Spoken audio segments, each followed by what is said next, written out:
So you're telling me that the guy that Trump just chose to lead the Department of Health just exposed the whole industry? What happened in 1989? What happened in the early 90s?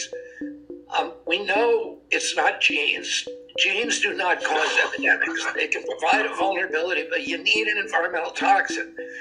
Our kids didn't suddenly get lazy.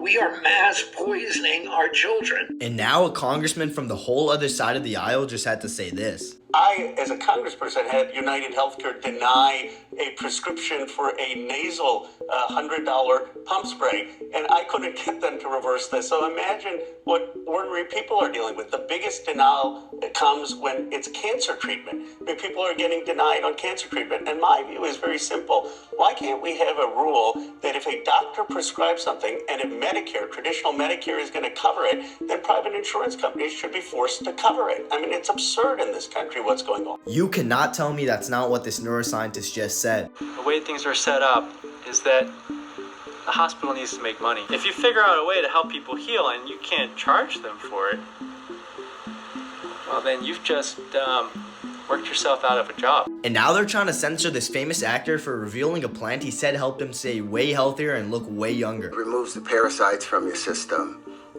like oil of oregano, like using oil of oregano instead of using antibiotics. And have you felt an effect? Yes. Yeah? What do you feel when you take Well, I used to have really thick dark circles under my eyes.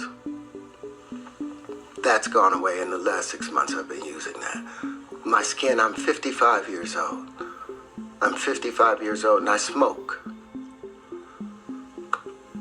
Do I look like I'm 55 No, years you old? don't. You look great. And do you think that's because of this? I think So I did my research, and apparently oil of oregano has antiviral, anti-inflammatory, and antifungal properties. I also looked for one that's really cheap but also has really, really good reviews, and I found this one by Micro Ingredients. They just restocked, so if you guys want to check them out, I'll leave the link right here.